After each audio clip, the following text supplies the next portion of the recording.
let's start with drawing the head. And I like to use two main shapes, the first one being the circle. And the size of the circle that we're going to draw pretty much defines the size of the head. So the smaller the circle, the smaller the head. And the bigger the circle, the bigger the head. And the next shape is the inverted triangle. And the height of this triangle actually defines the shape of the jaw that we want to draw. So for example, for a pointy jaw, we'll have to draw a tall triangle. However, a square jaw is a short triangle. And the next thing I like to take note of is the distance between the circle and the inverted triangle, because changing this distance can help us create a range of face shapes, such as an oval face shape, a square face shape, and a triangle face shape. And there are actually three main combinations that I like to use, which you can see on the screen, but for the demonstration I will be using the first combination and the most common one. Now that we have the basic head shape, let's add in the guidelines for the facial proportions, which is the ratio that I like to use. So let's start by dividing the head into 2 vertical sections and 6 horizontal sections so that we end up with a total of 7 horizontal lines. And I've named each line as line 1, 2, 3, and so on so that it's easier to explain. But basically, line 1 is for the top of the head. Line 2 is for the hairline. Line 3 is for the eyebrows. Line 4, which is the halfway point of the head, is for the eyes. Line 5 is for the nose. Line 6 is for the mouth. And lastly, line 7 is for the chin. Now that we have the guidelines, we can start adding in the facial features, starting with the eyes. When drawing the eyes, I like to start with a basic leaf shape on line 4. And the height of this shape can determine how big or how small the eyes we want to draw. I also like to take note of the outer point because changing the placement of this, whether it's a little bit higher up or a little bit lower, it can give us a range of eye shapes such as an almond eye shape or a downturned eye shape. And the next shape that we draw is the circle in the middle, which is the iris. And of course, when you move this to the left or to the right, it indicates the direction of the person's gaze. And then we also have an arch above the eye to indicate the eyelid or the crease of the eye.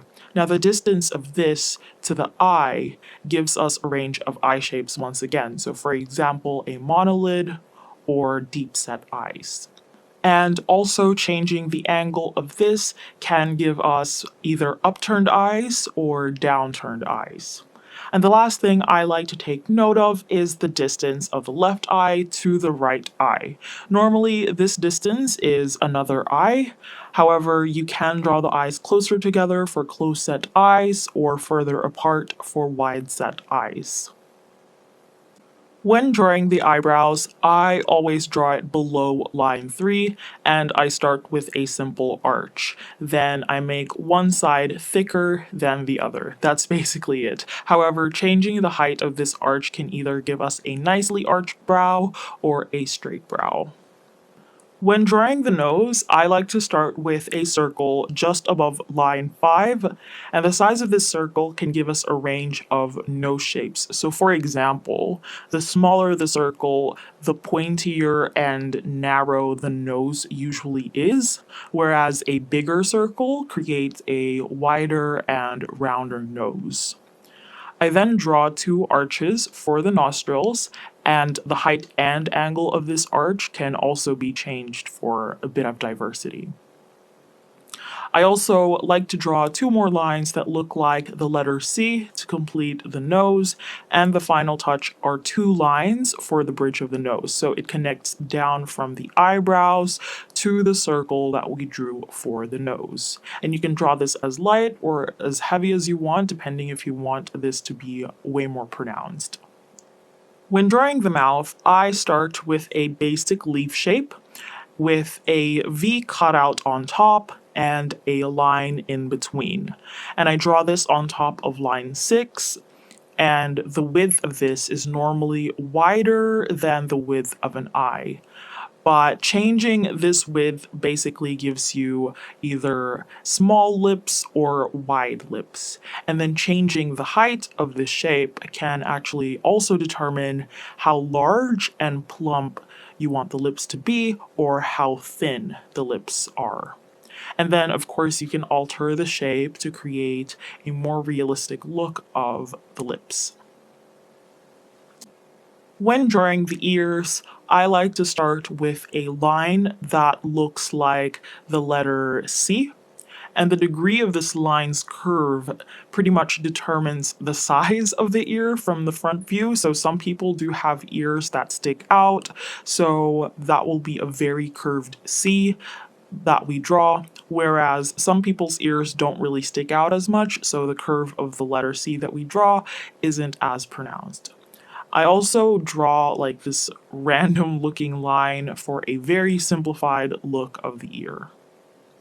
When it comes to drawing the hairline, I have 4 options that I use to create the different face shapes. So for example, we have an arch, which can create an oval face shape. This is very common. We have a pointed arch, which can create a diamond face shape.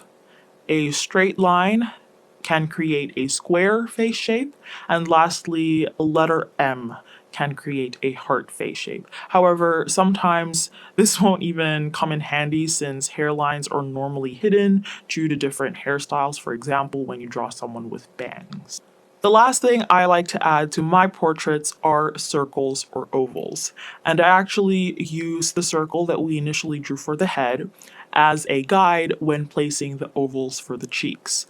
I do like to add these, but for you, it's optional. However, if you've been following my style and my art, you would know that I like to add these for my portraits. I also like to draw an oval on the forehead just between the eyebrows, as this will help me when I color the face in later. And then lastly, I like to add a circle on the chin just underneath the mouth, as this one helps me shape the jaw. And as a bonus, feel free to draw the neck. For a more realistic look and something that I personally like, I draw it almost as wide as the jaw. However, you can change the width to make it nice and slender. And once you've added in all of the facial features and the hair as well, which will hopefully be in another video, you finally have drawn a face. So when it comes to drawing faces and pretty much anything, I highly recommend using references because reference images are very helpful when you're just starting out to draw. And it also gives you an idea of the diversity in faces, face shapes, and facial proportions. So I do hope that you've got an idea of what the basics are and how you can change that up through this video.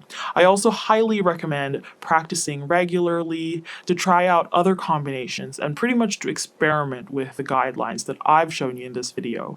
There are honestly no rules. Anything that I've showed you in this video only serves as a guide. So technically, it is up to you whether or not you want to follow them. But I do hope that you have found this helpful. In the description box are some links to resources and an exercise sheet that I've also included. And lastly, of course, I hope that your main takeaway from this is to have fun, because that's the most important part of drawing. Have fun and enjoy the process. So if you like this video, and I hope that you did, if you found this helpful, and I also hope that you did, please give this video a thumbs up, leave a comment in the comment section down below of anything you'd like to see from me in the future, because I would like to bring this channel back to life. Subscribe if you haven't already for more content from me.